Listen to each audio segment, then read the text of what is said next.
What's going on, everybody? Another car vlog today.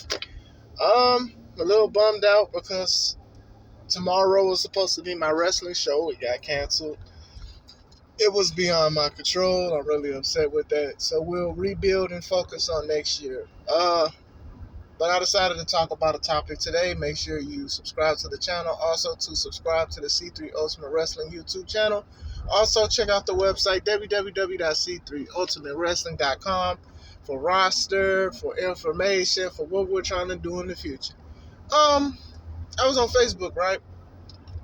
So, I look at some of these groups. Sometimes I debate, sometimes I say things, sometimes, I give a couple things of how I feel. So, somebody was like, what would happen if a wrestling company gives fans exactly what they want, like everything that they want? Like, would the ratings increase? Would they decrease? Would they stay the same? Like, what would happen, right? So I was like, you know what? This is a good topic to talk about on my way to work. So these are my takes. This is how I feel about it. It's good to cater to fans sometimes, but it's not always good to cater to fans because storylines. This is the thing that people lack nowadays, are decent storylines. There's no good really. There's only a few storylines, and I'm even talking about in major promotions that just make you look back at it or something like that, or like appreciate it, like the highs and lows of a good guy, and then actually winning or coming up short. Like, there's a lack of storylines. Like, if we gave the fans what they wanted personally, majority of them, there would be no storylines. It would be straight wrestling. And storytelling is so beautiful. The storylines can be so beautiful that it'll make even people who are not fans remember how great it was. Like, Bryan Danielson now, when he was in WWE, the storyline of him versus The Authority was beautiful. But let's not forget, he lost a lot. He won the belt against John Cena. Orton cashed in, then he lost. So it was an up and down battle with him to finally get included into the main event of WrestleMania 30 with Randy Orton and Batista. So that's a good example. Because to be honest, there's not a lot of people that dislike Bryan Danielson. I'm sorry, I can't think of the WWE. So he'd probably still be champion now because of how lovable he is, because that's probably what the fans would want. Or they might turn, and that's another issue that's an issue within itself, is that sometimes fans change their minds. Sometimes they don't want somebody to win for a long time. Sometimes they might go against their favorite wrestler, and then when their favorite wrestler loses to that person, they might be sick of them. So these are the things that you got to think about.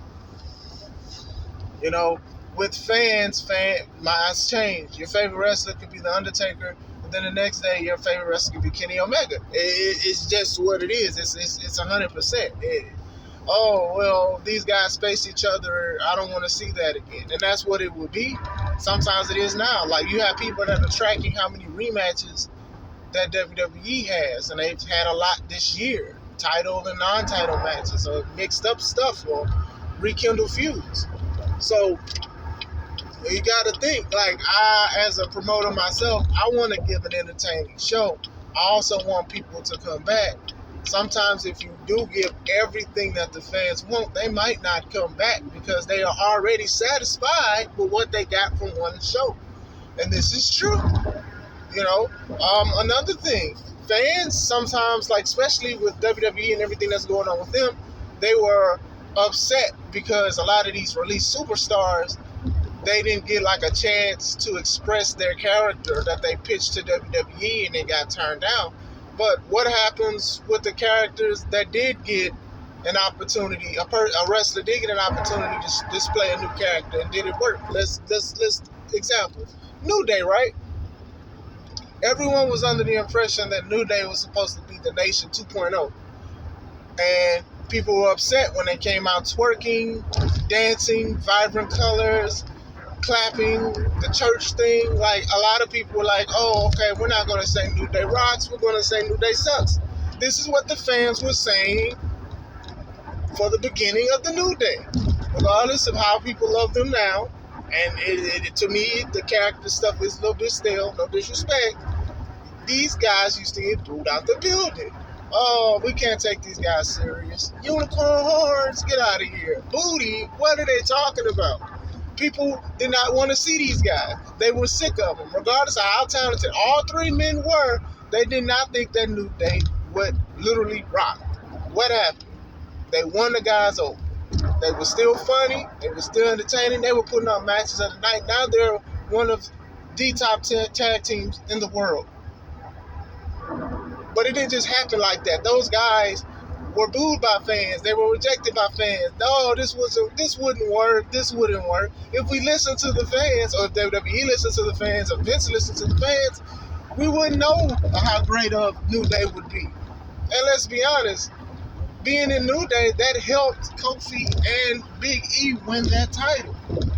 They might have won it, but I just don't feel that because of everything that is going on, because of how big their social media presence is.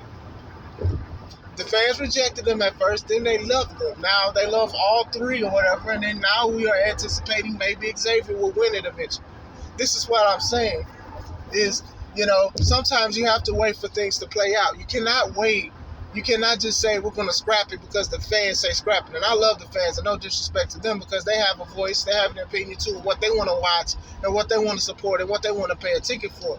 But at the same time, it's like sometimes it is a wait and see thing. Another one. Okay, so Nikki ASH, aka Nikki Cross.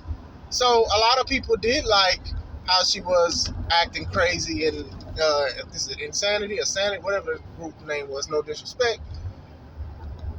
Then she wanted to do the superhero thing, and people were like, "Oh man, what the heck is this? They're burying her. They're misusing her." Then to come to find out, that's what a character she worked on herself, and she ran by them, and they actually agreed with it. So then when the statement came out with her husband, Killian Dane, saying that he was proud of her because this is what she wanted to work on, everybody supported it for a little bit. Now people, it's silent when she comes out. What happened? You guys wanted wrestlers to have freedom or a little more creativity on their characters, but then when this character came out, regardless of how you feel about it, you didn't accept it. See, that's the thing about when you're saying you're trying to cater to a certain to fans, because fans change their minds, fans can grow tired, fans can support somebody until they retire. That's just what it is. And sometimes you got to realize that these companies, especially on TV, they want new fans. So sometimes they're going to try to do things to where they'll have new fans that'll come into it. If you continue to cater to a majority of your fans, your ratings might not increase. They might decrease because fans do get tired. So that's why you see a lot of these celebrities coming in and they're getting in the ring or they're scrapping or whatever like that. For example, like with the Ronda Rousey thing, it was successful. Regardless of what people feel about Ronda, it was very successful. They had more people coming in, and I'm sure you had more people watching. I'm sorry, guys, I just prayed. It was an accident. But you see AEW, like almost every week, AEW has a celebrity or MMA fighter. You had Amanda Nunes, you had JDS, you had Jorge, Dynamite just had Rosario Dawson, what's his name? Giannis. I can't say his last name to save my life. So you do this because you want more people to watch it. And sometimes when you are a new fan, you don't know what you want because you're curious and you want to see what's going on. So we got to think about these kind of factors. You can't just sit down and just be like, oh, okay, if they give us everything we want, because at the end of the day, it's about ratings. You know, if you can have 10 of your friends watch a wrestling show and 10 of you guys like what's going on and they're catering to you, but then 90 people that's around the house that's watching it, they don't want that. And if they listen, they're not going to listen to those 10 fans. That's just what it is. You know, wrestling is something that can draw emotions and stuff like that. And that's why good storylines work, to where the bad guy does something so dastardly that people are begging and pleading for a big superhero good guy to come in and win.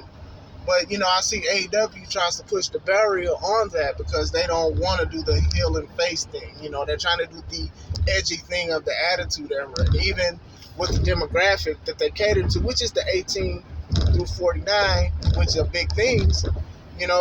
They say curse words and shit and all of that. They say all of that because they're catering to it.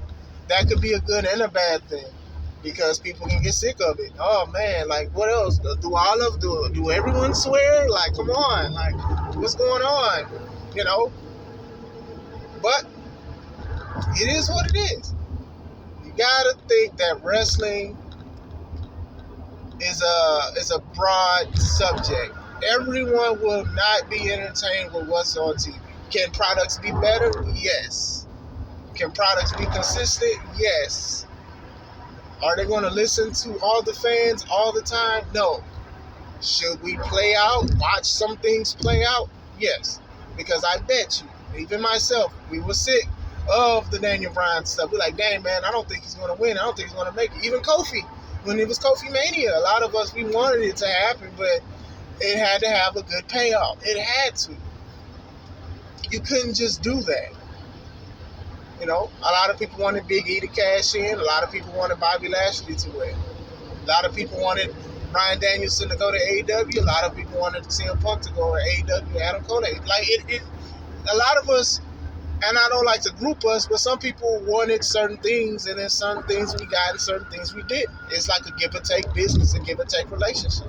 Some people stopped watching wrestling when Stone Cold left. Some people stopped watching wrestling when The Rock left. Some people stopped watching wrestling when CM Punk left, because they felt like they weren't catered to, or they felt like they were making a statement or a point because they wasn't getting what they want. Everyone will never be on the same page as a wrestling fan. They will never be on the same page about what needs to be done and what needs to happen. This character needs this and this character needs that.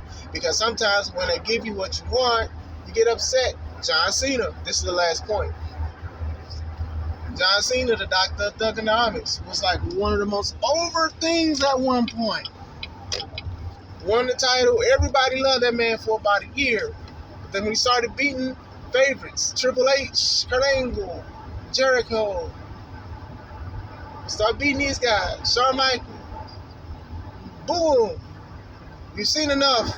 Move on. Leave. Go away. Retire. Go to Hollywood. All that. Y'all said that.